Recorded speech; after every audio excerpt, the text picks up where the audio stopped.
જ્યારે પણ આપણે ઘરેલું હિંસા સામે સ્ત્રીઓને રક્ષણ અધિનિયમ 2005ની કલમ વિશે વાત કરતા હોઈએ તો એની જ્યારે ફરિયાદ નોંધાવતા હોઈએ ત્યારે જે ભોગ બનનાર વ્યક્તિ હોય કે જે ભોગ બનનાર મહિલા હોય, પીડિતા હોય, એને ભાવનાત્મક હિંસા એની જોડે કયા કયા પ્રકારની આચરવામાં આવતી હતી એના વિશે વિગતવાર પોતાના ઘરેલું હિંસાના અહેવાલમાં લખાવવું જોઈએ.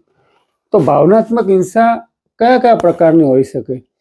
તો એક તો કે ચારિત્ર્યનું હનન કરતા શબ્દો કહેવા, એટલે ઘણી વખત ઘણા પતિ કે સાસરી તરફથી એને તારું ચારિત્ર્ય સારું નથી, તું તો બીજાની જોડે ફરવા જાય છે, બીજાની જોડે તારા અનૈતિક સંબંધો છે, એ પ્રકારે એને ચારિત્ર્યના હનન કરતા શબ્દો કહેવામાં આવે છે. તો એ પણ એક ભાવનાત્મક હિંસા છે.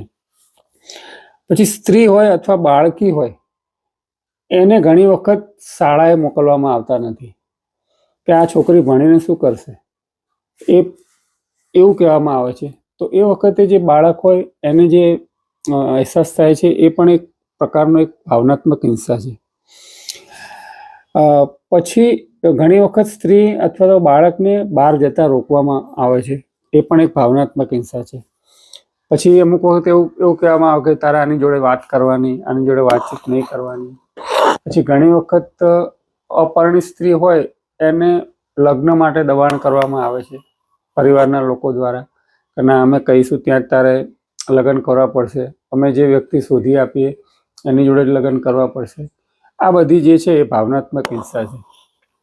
પછી ઘણી વખત સાસરિયાઓ તરફથી લગ્ન થયા બાદ વારંવાર મેણાટોણા મારવામાં આવતા હોય છે કે અને એવું કહેવામાં આવે કે પેલાની છોકરી, પેલાની વહુ તો કેટલું બધું દહેજ લાવી છે, એમ કે બીજાની વાત કરીને જે પોતાની વહુ હોય એને જોડે ભાવનાત્મક હિંસા કરવામાં આવતી હોય છે. દહેજ ઓછું લાવ્યા હોય તો દહેજ ઓછું લાવવા બાબતે પણ ઘણીવાર અપમાન કરવામાં આવતું હોય છે.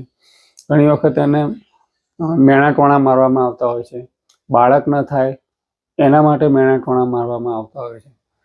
છોકરી થાય તો છોકરો થયો નહીં, છોકરી થઈ એ બાબતે પણ એને વારંવાર મેણાટોણા મારવામાં આવતા હોય છે.